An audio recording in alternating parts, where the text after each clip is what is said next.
Take your position. The show is about to start. Ladies and gentlemen, welcome to On Screen, where we discuss all things cinema all the time. Here's your hosts. the award goes to Joe Brunett, Joe Cuffney, and Jesse Reichenstein. Lights, camera, action.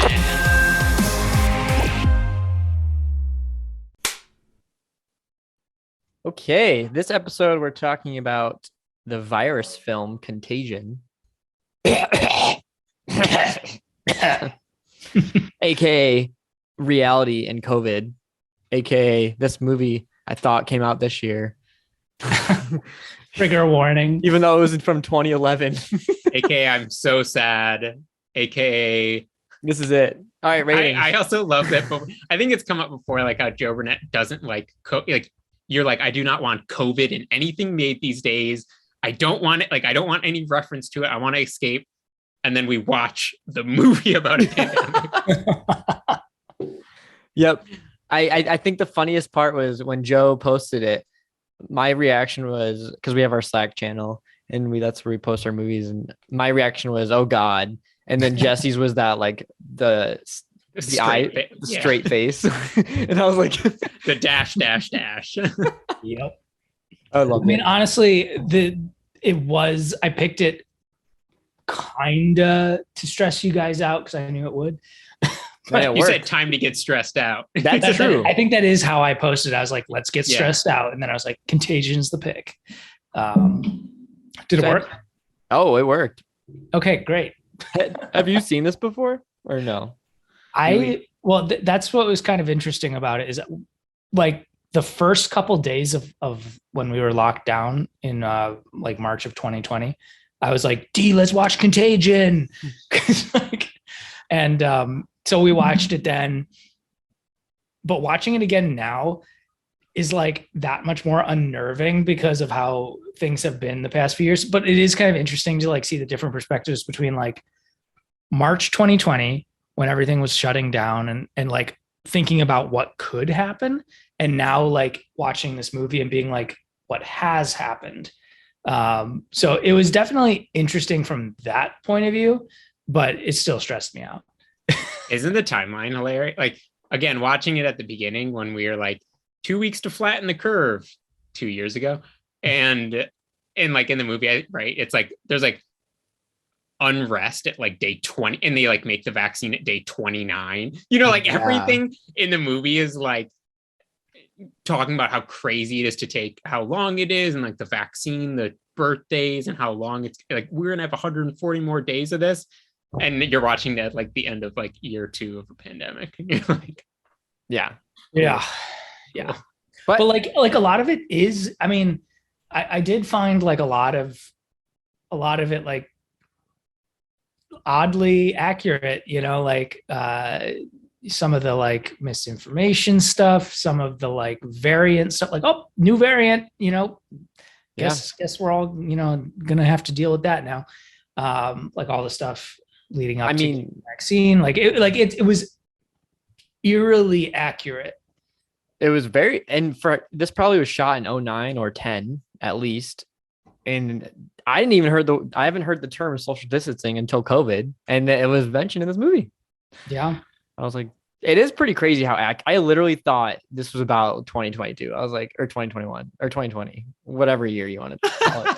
But it literally, like, we do all that stuff. I mean, they have the hazmat suits, they have the masks, they've got everything. It's crazy. It's crazy how long ago this movie was. It both makes me like interested in the science of it, but also just terrified of like, and stressed out about like the humanity of it and like all the not so great things that come along with a pandemic.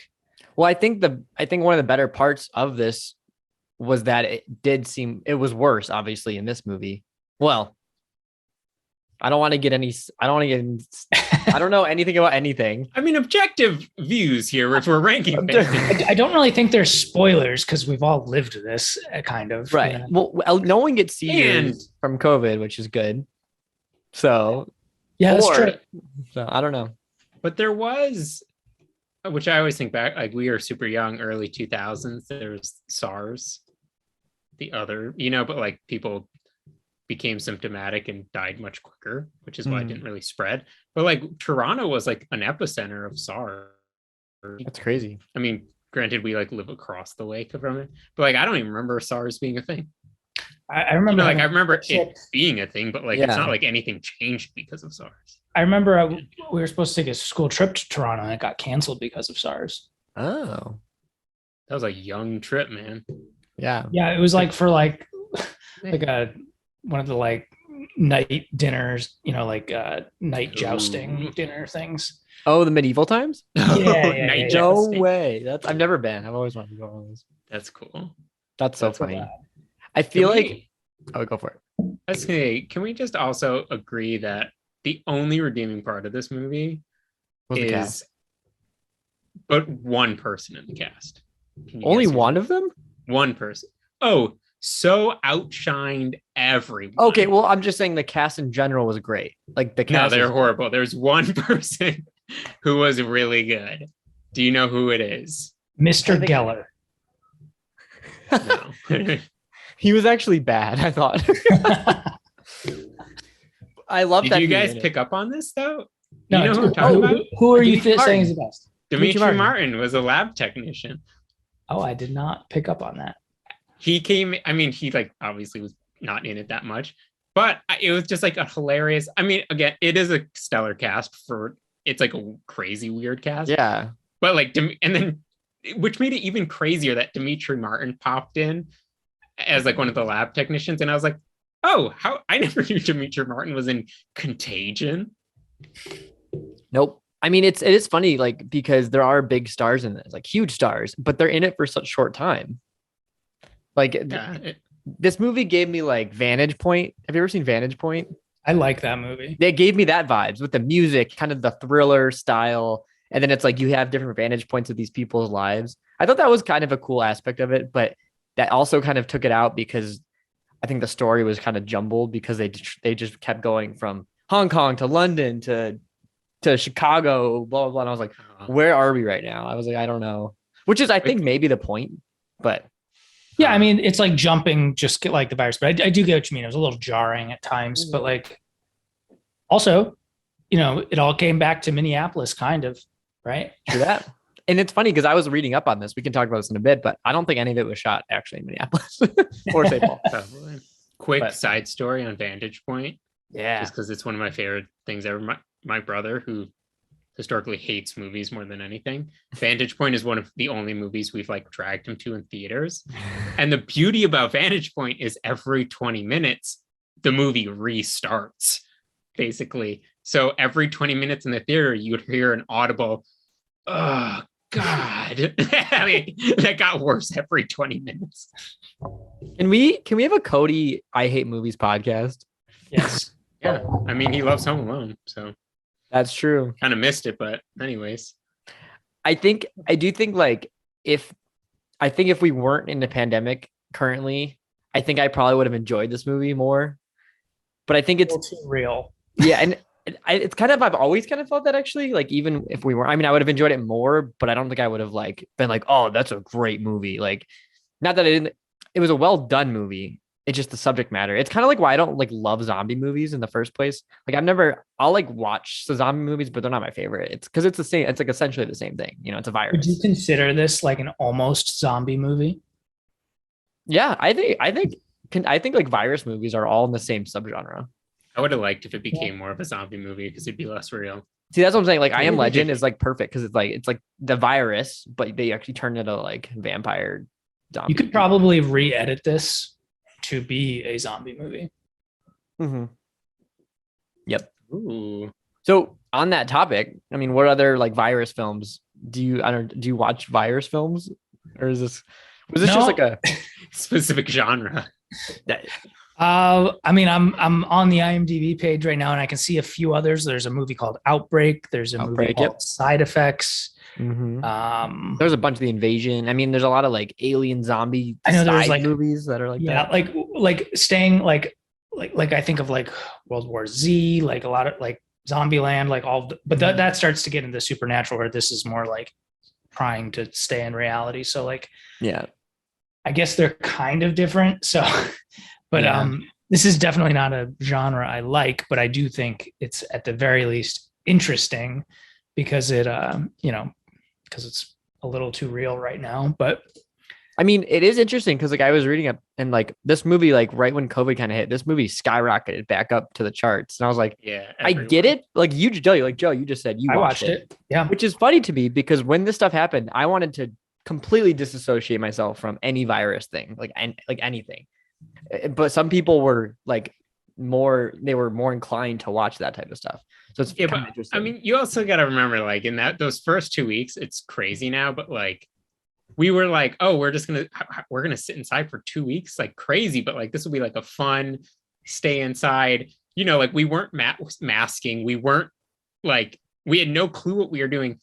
Like, who was it, Gal Gadot, or who like 48 hours in, like all the celebrities came out with that like Imagine All the People, or what song did they all sing? Oh yeah. Like, that's like 48 hours in. You know, like those first 2 weeks were really bizarre, and like I don't think it like hit anybody what was happening. It was just like we're gonna stay inside and like nothing will happen. No groceries, nothing.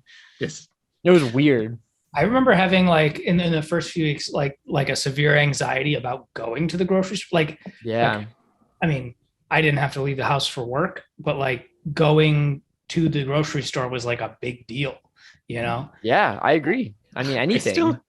I remember the like basically when it was like we were gonna lock down, and my parents were like, go to the store and get all like the dry goods you can't, like stock up. And so I'm in Wegmans, and it is just, again, this is like a month before masking because we haven't even been locked down yet. We just know it's coming.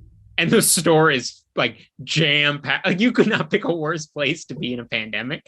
And we're all just like sprinting around. I ran into like a teacher from high school, and we're like, crazy, right? Like, isn't that weird? And they actually, I mean, it wasn't quite to the level of looting, at least in our experience, but like they did have the grocery store scene in this movie. So like, I mean, like some of it was like, yeah, like you're going to get coughed in the face if you go to the grocery store.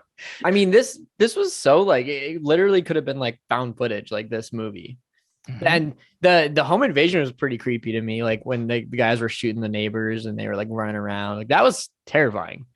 And I didn't even think of that. Like, I wouldn't even think about that until I saw that in this movie. I was like, did people do that? Like, I wonder if people actually did that. Found footage, like COVID pandemic sound. I wouldn't watch it. I mean, but like, sounds like a cool movie. They have like a virus movie called Quarantine. It's a horror film, and it's like very similar. Terrifying, but great. Yeah, that sounds terrifying to me. Also, I don't know, Joe, since you're with D, who is around this stuff a lot, I've never seen a shot up the nose. You never got like a nasal spray flu shot? Like when you were a kid? I've only gotten the shot in the shoulder or the arm. I can't think of very many that I've personally gotten, but I do know that that's a thing. That would hurt. I don't think it's like a shot though. Oh yeah, it's so much worse though, man. I mean, yeah, it's not a shot, but it's one year, in like middle school or something, we got the nasal flu shot, whatever you want to call it, flu vaccine. And it's like, you like, snort in as they spray the liquid. Oh, and it just like, you just feel it go down. I'm like, just put a needle in me. Like, this was miserable. Nothing's meant to go up your nose. It was, I was thinking how crazy it was though, that, and like why I was just curious if they did the nasal version in this so they didn't have to show people getting shots. But like she gave herself the vaccine in the leg with a needle. Yeah, weird. But like I don't know if they wanted to like shoot tons of people like in the vaccine, like throughout the movie, if it would have been different, or like I wonder if it was like very purposely for shooting reasons did the nasal maybe vaccines. I don't know. It's a good question. Yeah, I'd be curious. I don't know. Demetri Martin. Yeah. That's Demetri Martin. I did think it was interesting though, when they were talking with regards to the vaccine, how they were talking about like timelines for it, and they're like, well, we got to first recreate it, or be able to replicate it in a lab, and then we got to do that, actually get it, but then we need to manufacture it and distribute it, and then we need to train people on it, and like that was almost exactly what happened. Yeah. And they're like, oh, it'll just take some time, but they condensed it to like, I don't know, what was it, like the second or third month that they had it out or something. So yeah, that's why I was a little confused, because they jumped around so much. I was like, wait, how long? What's the timeline of the vaccine? And then when the doctor she was like, she injected herself, and then she was confused about it, and then her dad, and then what? I think all I remember, I think it was like day 29 was when she discovered or like created the vaccine. It's like the only timeline I think I got right. I would like to see, I guess it'd probably have to be like a documentary, but like of like the development of the vaccine. That would be cool, actually. I would watch that. It would either be really cool or really crazy or really terrifying. I'm not really sure which, but it would be interesting because like it's totally possible that they like started replicating it early. I don't know enough about the science to speak to it, but like right. I would be interested to know, because that's one part I don't know how accurate it is in the movie versus what actually has happened. I mean, this movie seemed like they were actually going for accuracy, but I don't know. Yeah, I got that sense too. And like doing it before COVID or before, yeah, they got it. It was pretty accurate, I would say. Scary accurate. I mean, I think that's how vaccines have been developed, though. Right. And I'm going to refrain from spewing any COVID knowledge on this podcast because, disclaimer, this is not where you should get it from. None of us. I don't think people who spit out knowledge don't even know what they're saying. I think that's like when it was like, like before it even spread, like the thing was that doctor in China was sequencing the virus. Right. And they like were trying to not let it like spread out, but he was like doing the sequencing so that they knew what it looked like. So like that, usually like that happens as soon as they identify the virus. Right. And they probably already have something cooking like years and years before that kind of like, I mean, they probably anticipate stuff like this, right? I mean, for novel viruses, that like by definition means something they've never seen before. So I would imagine they try to, but there's no way you can be on top of it for everything. That's true. Yeah, but I mean, like flu, they have to like guess, kind of. Yeah. But they use like previous years to like to guess what the vaccines, guess what the new strains will be. Yeah. Do you guys think like when COVID kind of started, do you think people watched this movie to like doctors and stuff to like do you think like people maybe not watch it or watch the movie, but like there's people probably who worked on this movie, like CDC people, or there's probably some people in the medical field that helped with this movie. So I wonder if they like helped out with the pandemic, the current pandemic or not. Because like this was very accurate to what. It's a good question. I wouldn't be surprised, to your point, that if they had somebody like consult on like, hey, what would you do in this situation, so that they could make it true form, assuming that's what they were going for. It's like Fauci's like the producer, executive producer. We don't need any more conspiracies. But that would be interesting. Yeah. I mean, they definitely had a consulting people on this, but unless that person is like still the expert at the CDC, I doubt they like jumped. Like there's enough people, I think, who are experts at this. And like with, like, again, like SARS was a coronavirus, like early 2000s. It's just the like are not, and like the way it transmitted was like we handled the pandemic very differently, but like these basis of a pandemic, I think, have been in place for like, I don't know, kind of while, even though we haven't really had our life rocked. There's like different parts of 2020. it. Yeah. Like the swine flu was a thing, and like all that stuff. Yeah, swine flu was huge. Way, years ago, obviously, but. Well, getting back into our kind of like sphere of knowledge, Joe, did you figure out any like locations for this? Because like you mentioned that the ones in Minneapolis were likely not in Minneapolis. Yeah, I did a little research and I kind of wrote down what I could find, but This movie surprisingly was shot in so many different places. I was like, that is like one of the longest list of film locations I've seen. But just this is like a few off the list. But we got Chicago, Hong Kong, Atlanta, LA, London, and Candlestick Park in San Francisco. Hey, that's awesome. Yeah, they did like a vaccine thing there.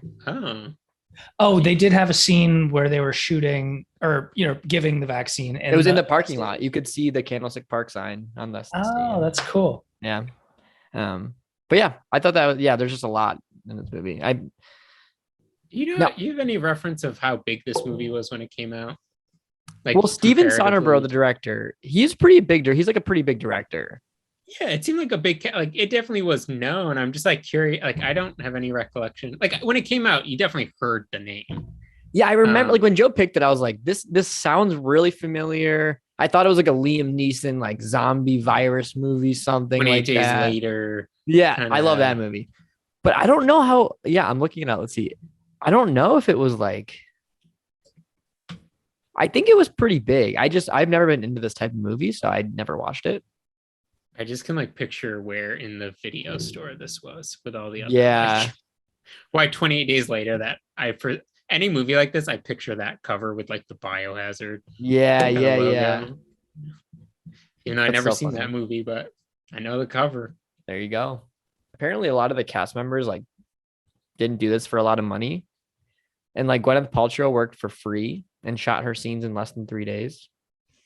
Oh wow. Basically for free, not for free. Well, I was gonna say there's some like I think there's some like union minimum that is because I feel like I've heard that before. Like I think Jonah Hill took the minimum when he did Wolf of Wall Street. With Scorsese, because he was like, I just want to be in it. Like I'll take the minimum. I mean, But and the there's minimum some is probably so good too, like for them. Oh yeah, I mean, I think probably if you're Jonah Hill, it's like nothing. I want to say at the time it was like 35,000 or something. Which is like for crazy one movie, pretty great. I don't know exactly how it works, but there's some weird union thing. But again, to giant movie stars, it's essentially it's essentially no. I just thought that was interesting. Like, I wonder why this movie. Like, there was a lot of big names in this movie. Like, why are they? Oh, Contagion. Yep, that's it. What is his other movies? Like, was he coming off anything big? Obviously he's a big name. Like he has to have other. I know his name. So yeah, it's funny because I don't. Okay, so his name is so popular, but I'm not super familiar with him either. Okay, so these are his top 4 movies on IMDb are Sex, Lies, and Videotape from '89, which I've never seen but heard of it. Traffic is like I think his biggest one that people would know. It's like the most. I don't know what the word is. Ironically, Oscar nominated movie, I think. What year is that? Huh? That was 2000. And then Behind the Candelabra. No, that one. Oh, Aaron Brockovich. He did that one too. I know that name, but never seen the movie as well. Me neither. Oh, he's doing the new Magic Mike. He's doing the new Magic Mike. There you go. Oh, you know what? He did Ocean's 11 and Ocean's 12 too. There you go. That's what I know. Okay. But those aren't even his top movies. That's crazy. Huh. He was director on all of those? Yep. All the Ocean movies. All the guy, like the male led Ocean movies. I don't know. Yeah. One last thing. So the ending, I actually like, as gross and disturbing as it was, I actually really enjoyed that because I feel like in a lot of these types of movies, they never show how the virus starts. Like they never show it. And I loved how that was so quick. It was like maybe not even a 2-minute scene. It was like the bat eats the banana, drops the banana, pig eats the banana.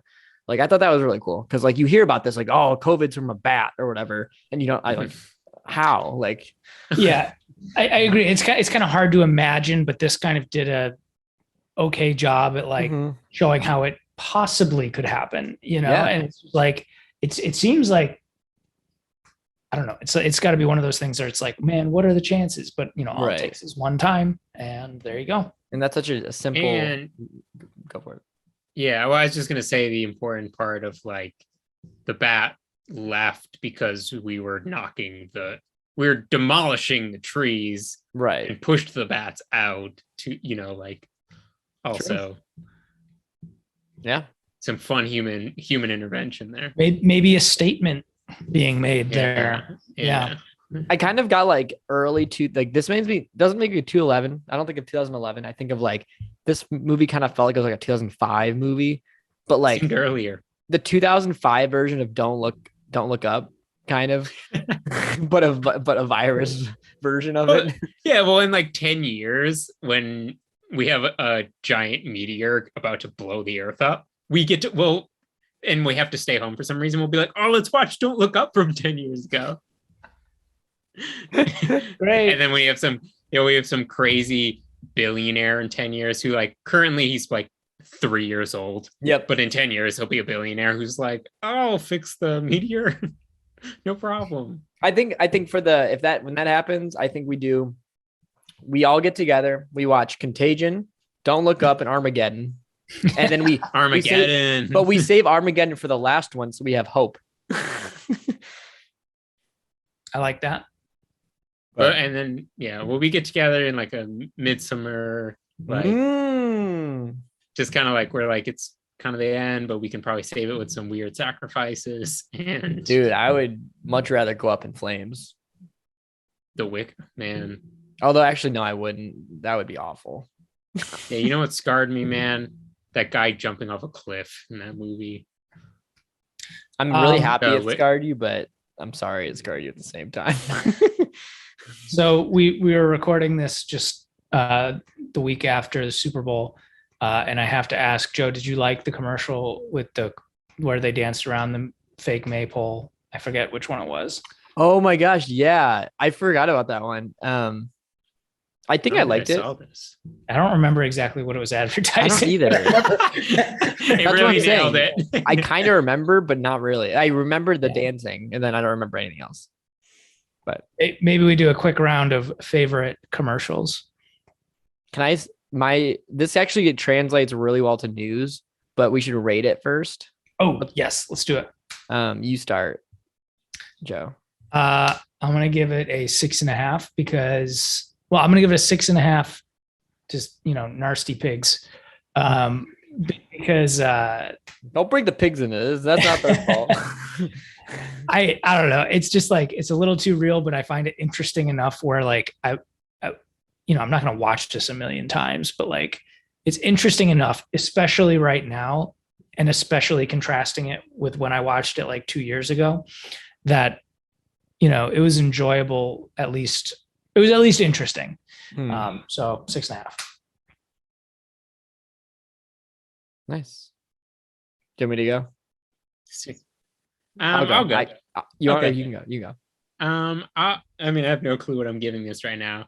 I mean, it's above Tusk, so all right. Baseline 2. Honestly, truly, the only thing going for this movie was Demetri Martin.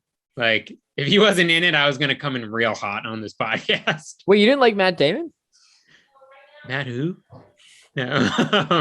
I half expected you to rate this like on par with Tusk. Yeah, but this movie is actually like better than it was better than Tusk, in my opinion. I mean, I agree, but that's not saying much.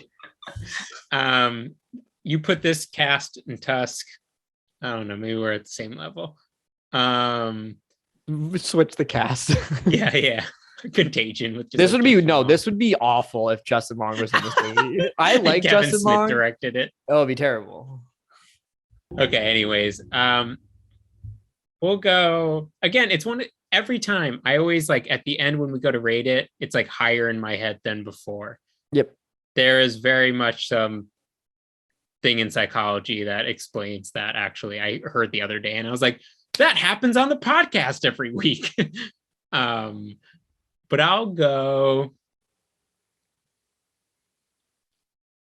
we'll go 4.9 because I need it right under a 5. But like, it's there. Stellar performance by Demetri Martin, like robbed of the Oscar, if you ask me. I told my mom that he was in it, and she goes, "Is the movie funny?"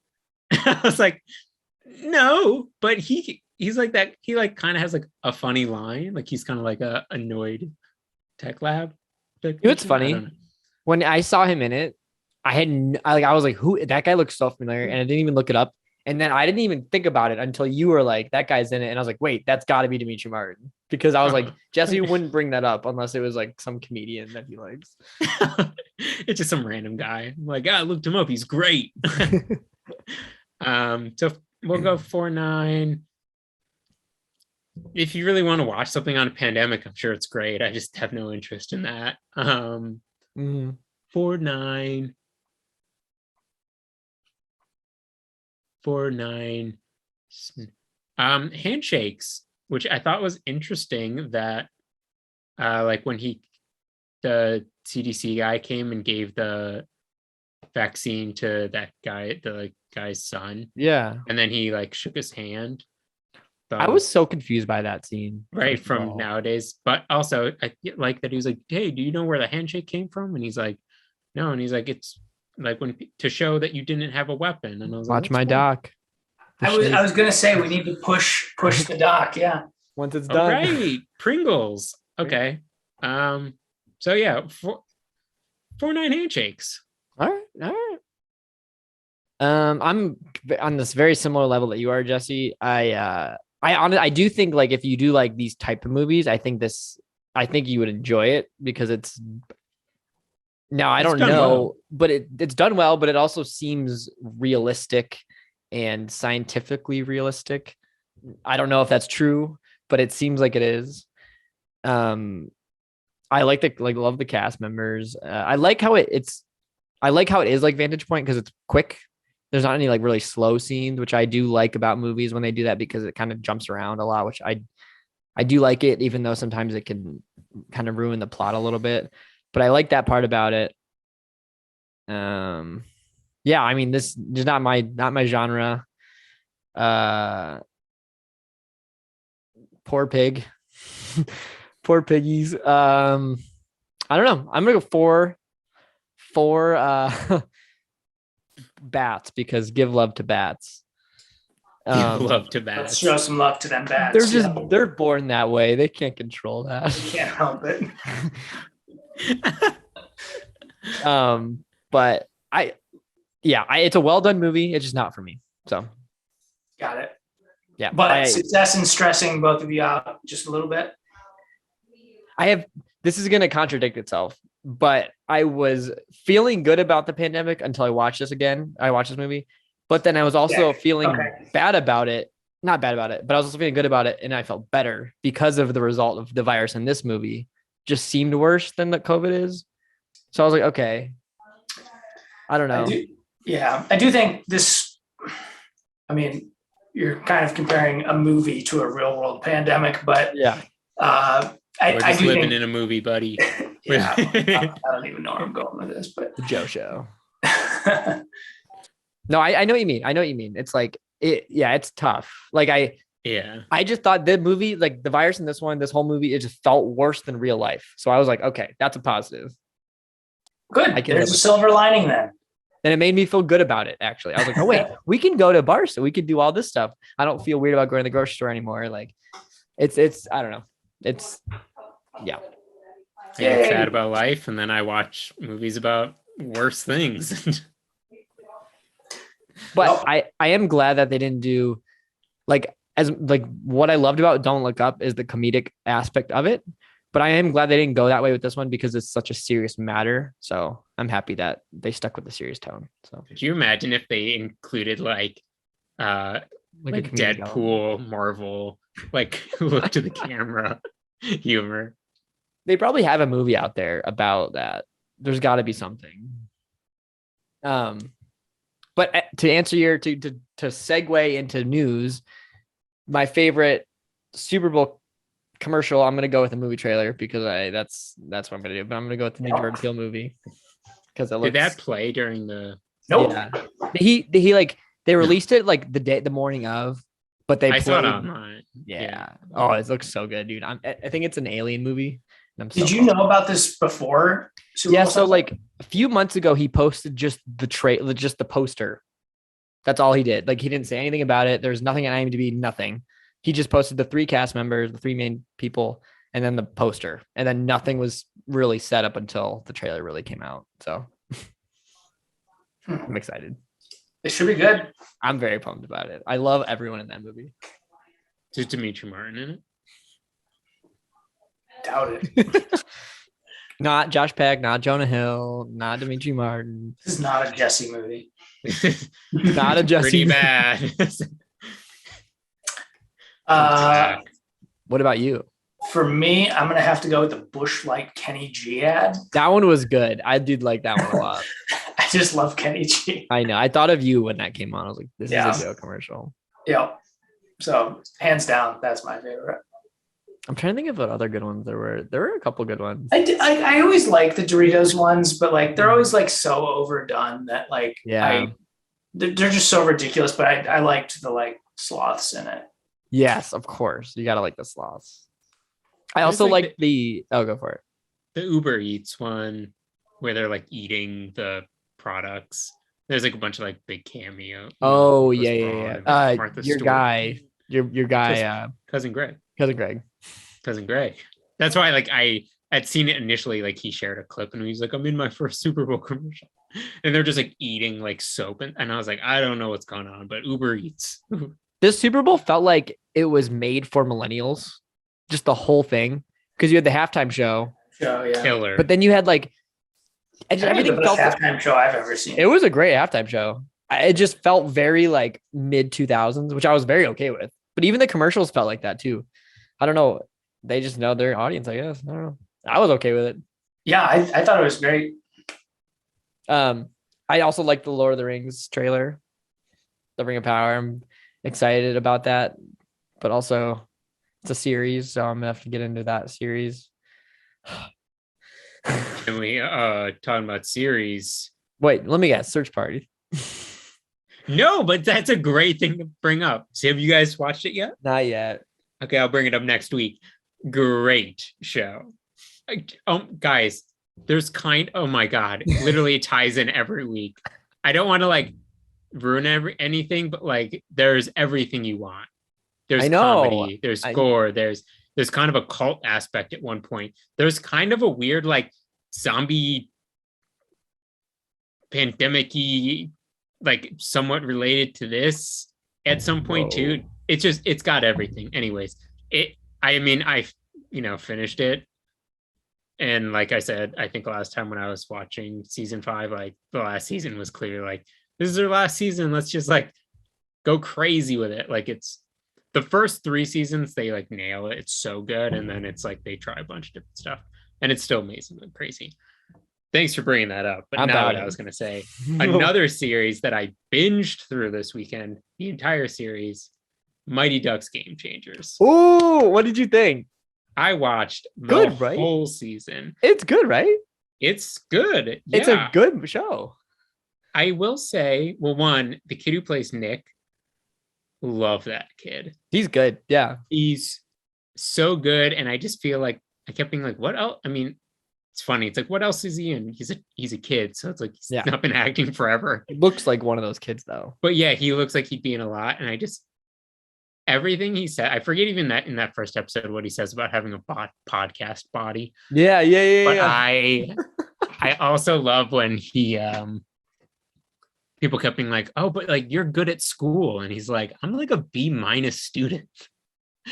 And they're like, really? You just look like you'd be good at school. And he's like, yeah, I know, I have math face. And then like later in the series, somebody again is like, but you're good at school. And he goes, why do people keep saying that? Yep. But it's so good. And the humor is not like it's a kid show, but it's not like super like childish humor either. Like it's actually funny. Like it's actually like pretty good. It's like jokes that, I mean, granted, probably kids. I'm just so shocked at like what normal life is for kids, like with the podcast joke and stuff, and like podcasts for kids that young. But like my nephew, who is 6 now, once said that Dana was his favorite aunt because she has a podcast. That's what he. So like hilarious, but I guess that's like, But you got a podcast. He didn't know about this movie, so just wait. Just wait. We'll have him on next week. We'll watch Paw Patrol or something. He can review. Yeah. Love that. He does love Home Alone. But so you watched all the movies? All the movies? Did you watch everything or just the show? I watched 10 episodes of the show. I will say, well, again, yeah, super great. I was like going through it though. I was kind of like with, Gordon. I mean, I don't know if I'm spoiling anything, but you could spoil it. Spoilers for Mighty Ducks Game Changers. If you haven't seen it, I didn't know if Joe Plus for like a year. Oh yeah, unless Joe, you don't go on mute for a minute. Anyways, all I was gonna say is like it's not even a spoiler, but Gordon Bombay, is back, but he's such an old grump for so long that I kept being like, can we get to the episode where he like comes around and is like the Ducks again? And great cameos from the cast. I will say that's one of the best things about it, because a lot of like, especially shows and movies recently that are like legacy sequels that are trying to, homage the original, they do too much. I think I mentioned this last time with Halloween, like Halloween Kills, like it's just too much. But it's like with this, it's perfect. They go out to dinner, there's like a couple people. I mean, for that, it's because they couldn't get a lot of the cast members to come, I assume. But I'm glad the people who were there were there. Yeah, great. Again, so fun. And it's just like that story again is so good, simple. Okay. Good. I will say too, it makes me love Minneapolis, St. Paul. Even though it was shot in Canada. Yeah, but like, that's where the story takes. It's like, that's the Ducks, man. The Minnesota Wild should really like get the Ducks name back. Anyways, like it's kind of garbage that Disney spun up the team in Anaheim because they're Disney. Yeah. I will say, I made a TikTok video of the Ducks locations. And Ducks commented, Anaheim Ducks commented on it and said, more, please. So, whoa! I know. I gotta do more. Might get traded to the Ducks. So watch out. But they renewed for season 2, so that's coming at some point. Really? Oh, yeah. Amazing! Yeah, it's a good show. I was pleasantly surprised. I was too. I'm very, very glad you excited. watched it. Glad you finally watched it. Hope that kid gets some more roles out of that. I agree. He's so good. It's funny because when I like first saw him on screen, I was like, oh, he's gonna be like kind of like a dick. Like he just has that look about him. We're like, oh, he's gonna be like kind of a dick, but he was not. He was like the opposite. I didn't think he would be a dick, but I thought he'd be like obnoxiously that character. And he's actually like such a sweet. You feel like I just love that kid. Yeah, he's the best. Hilarious. Yeah. I mean, so funny. Him with like MJ, the girl, like everything. Great cast. Yeah. Oh, they all killed it. Killed it. Pretty solid. The Oscar noms came out. Ooh. I had not heard about this. What we got? I mean, I only looked at a little. I haven't seen like. Was there anything surprising? Macbeth was on all. I'm just kidding. I actually did hear that was nominated for something. Now that I think about it, I'll read like the top ones, like a few categories. So we've got. Okay, Best Picture. We've got Belfast, Coda, Don't Look Up, Drive My Car, Dune, King Richard. Oh, wait, sorry. Yeah, West Side Story, The Power of the Dog, Nightmare Alley, Licorice Pizza. So I haven't only seen like 2 of those movies. So I really need to see Licorice Pizza still. I know, me too. We'll have to go through and do some Oscar nomination picks because I haven't seen most of those. Yeah, we'll have to do the shorts again too. Those were fun. I like doing that. Solid. Cool. Yeah, I should get through some of those though. I know. I've been meaning to. I always try to do that, and I'm always like, I could just watch a horror movie and. And a lot of those right now are the like, you have to pay like $20 on a streaming service to watch. And so it's like totally Yeah. obviously like a price, like if you went to the movies, but like when you're just like sitting through Netflix and stuff, you don't know to watch it. Like, I don't know. I really have to be like intentionally being I like that agree. night, I'm going to sit down and rent Yeah. that movie. Because those movies you can't just throw on and like do stuff in the background. Like you have to actually watch it. And if it $20 is like the renting, I don't know. Yeah. I'm just never going to like on a whim, do it without. No. So have to get, I mean, what do we know when the Oscars is? Is it April? Let me check. Will I be in Minneapolis during the Oscars? Ooh, that'd be fun. March 27th. So no. I will. March 20th. We could do a live stream during the Oscars. Yeah. That could be fun. I'd Is be that into it. Yeah, Mighty Ducks. That really consumed all my time. Love it. Very excited to talk about it though. Oh, I watched this really, really good movie called The Amusement Park, directed by George Romero, who did like Night of the Living Dead. This is actually, he's like the godfather of zombie movies. Funny because I don't even watch zombie movies, but this isn't a zombie movie. It's so this film came out. It was shot in 1973 and it was like shot in 60 millimeter and it was just put on the shelf. And about 2-3 years ago, I think it was maybe 2017, someone found it, the film, sent it to his wife because he was passed away. They just sent the 60 millimeter film to his wife and this movie's never been released. They 4K restored it, released it in 2021. And now it's like streaming everywhere. And it's really good. It's actually, it's like an intense subject. It's about elder abuse, but it's kind of what like I imagine hell is like. But it's very artsy. It's got like a David Lynch vibe, but it's very short. It's like really short and it's really good. I don't know. It's hard to describe. I kind of want you I'd be curious to hear what you think about it. But like in the beginning, basically the main actor does like a monologue at the beginning and the end. And in the beginning, he basically says that most of the people in the movie are volunteers and a lot of the senior citizens in the movie are like volunteers as well, but have had previous like mental issues and all this other stuff and who have been kind of abused and they like wanted to be in the movie and it was like the best experience of their life. And like, it was just a whole thing. It was really good. It's like a raw movie, a unique one I've never seen before. 2 questions. Yes. 1, is this like a Shudder thing?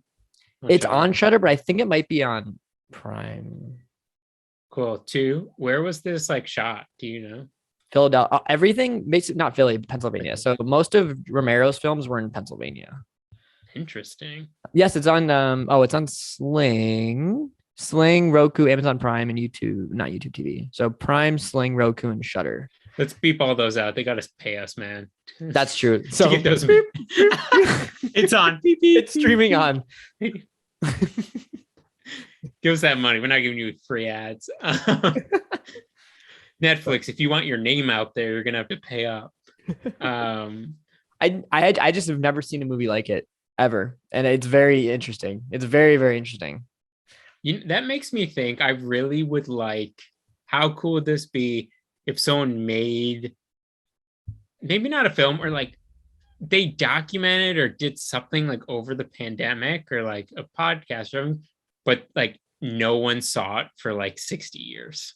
Yeah, it was exactly. Released. Like I hope someone's been making something that isn't going to come out until 2050. Like part of me wishes Bo Burnham didn't release Inside until like 40 years down the line. But then again, we wouldn't have these amazing songs. So that would have been insane. But also imagine how sad it would be if you like waited all the time and released it and everyone was like, we don't care. That's the thing. See, that's why this was accidental and it worked really well.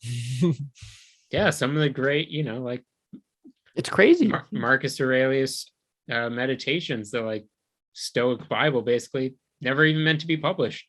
That's crazy. Supposed to be like destroyed in one of his like students. That's insane to think about. Stuff. Yeah. Insane stuff. Like someone put all this time into something and it just almost never seen the light of day. Yeah. Art of creating. It's like true that. Like sand art, where they like do these crazy things and then it just blows away. Yep. Done. I love it. Just like this podcast, we delete every episode after we recorded. I've recorded, then just go trash. God, that would be such a waste of time.